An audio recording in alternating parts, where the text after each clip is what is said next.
Mama Min, abay tahas ang sinagot at na beast mode no patungkol po sa pinapakalat na chismis at fake news patungkol sa kanyang anak ni Sian Gasa. Ang lahat ng yan, but before that, if you haven't subscribed yet to my YouTube channel, please don't forget to like, share, and subscribe at hit mo na rin ang notification bell for more showbiz updates.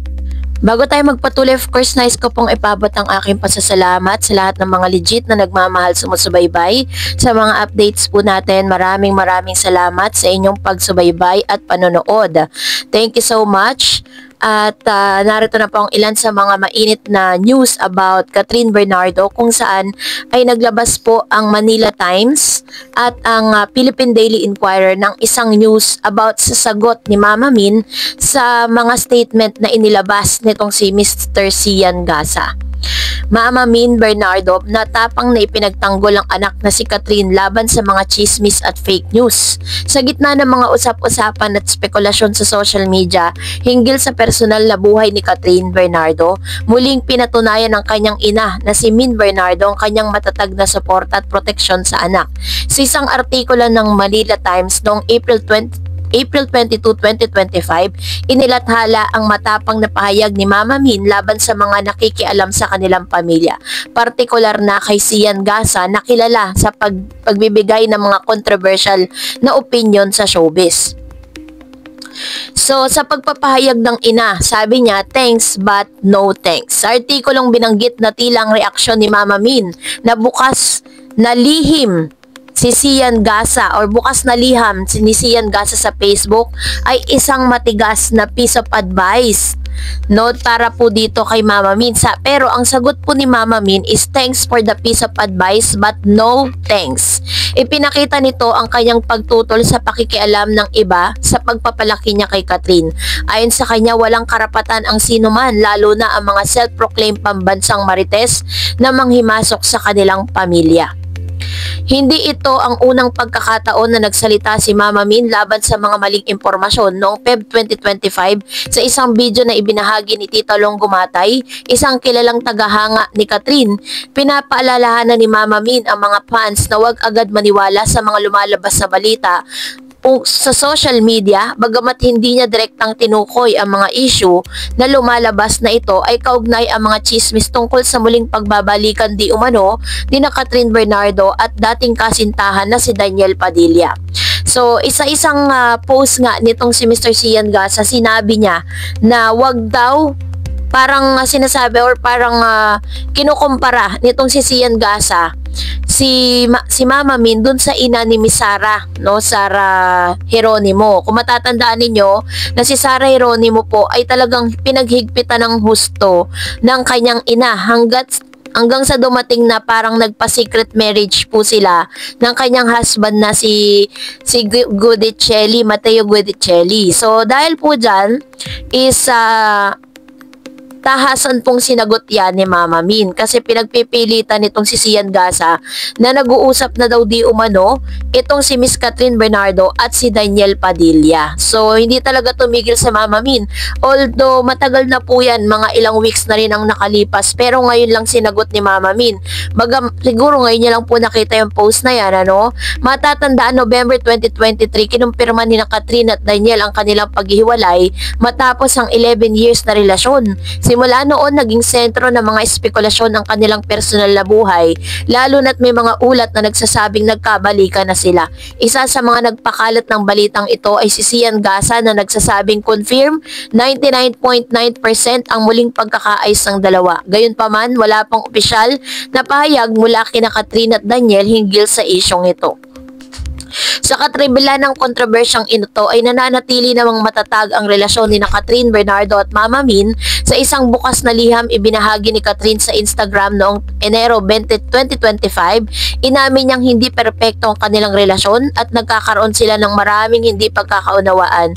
Gayunpaman, ang mga ito ay nagpatibay sa kanilang samahan. They made me love you even more, sabi ni Catherine. Bukod sa pagiging isang ina, naging aktibong taga-suporta rin si Mama Min sa karera ni Catherine.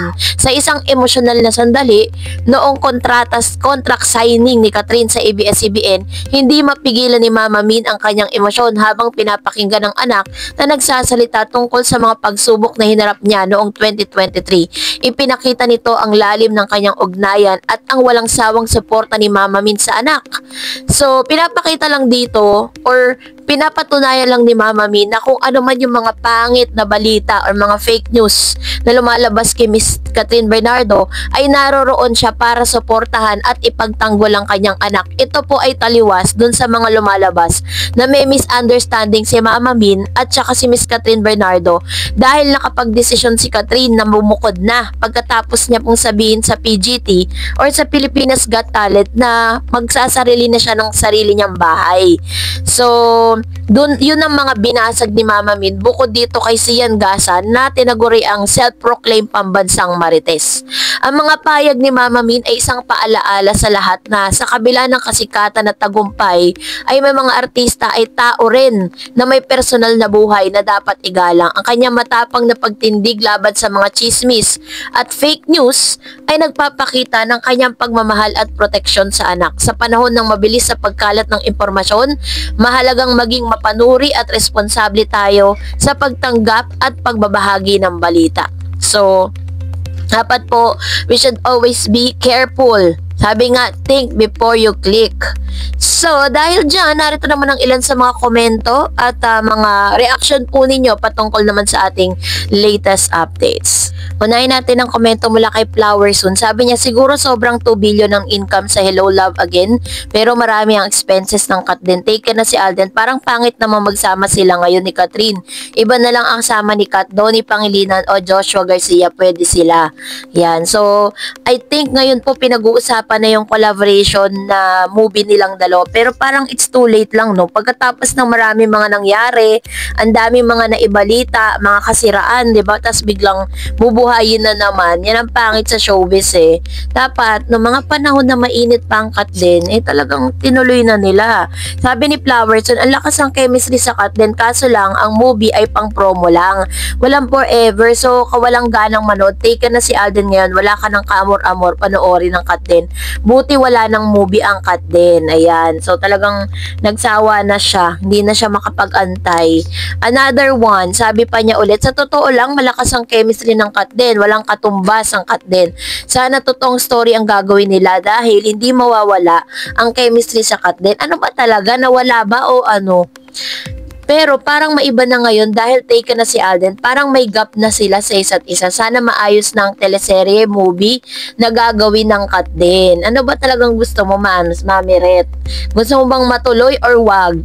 Kasi hindi kita maintindihan. So anyways, so katulad na as I've said earlier, di ba, parang nagkakaroon na po ng according kasi kay Mr. Ogie Diaz na totoo talaga excited si Catherine at Alden para sa proyekto. Kaso nga lang, yun, meron silang mga kailangan i-consider.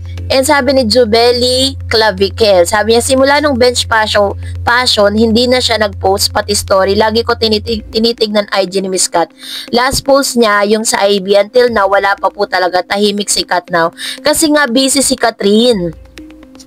Maggugulat na lang tayo sa kanyang social media hiatus. Ibig sabihin yung buong month ng April ipopost niya na yan, 'di ba? Isang post na lang yan. Kaya antay-antay lang tayo. And sabi ni Miss Raquel Versosa, waiting kami. Sana yung After Forever na movie ng Star Cinema ang gawin nila, Alden at Catherine. Kasama si Joshua Garcia, okay lang ang love triangle na movie. Titiba na naman yan sa takilya. Mga malulupit na artista ang magsasama-sama. Ayun. So, parang sinasabi ng mga Catherine fans na better na ang pinaka maging kapartner ni Miss Catherine is si Joshua.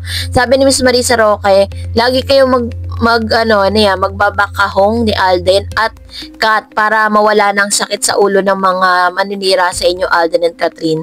Magpakasal na kayo para wala nang manira sa inyong buhay, Alden at Kat. Ayan, so ito naman yung kanyang request, no? Sana nga ganun lang kadali. Pero syempre hanggang sa ngayon, ang dami na po mga tao na nai-involve sa buhay ni Catherine at saka ni Alden Richards, 'di ba? Kaya naman still, pero may mga Kat din pa rin talaga na hoping na one day is talagang the truth prevail, diba? Yun naman talaga yung gusto nating lahat. So, So that's it for today. For more videos and updates, please don't forget to like and subscribe, and please don't forget to follow my Facebook page, Dar Eds TV. God bless everyone!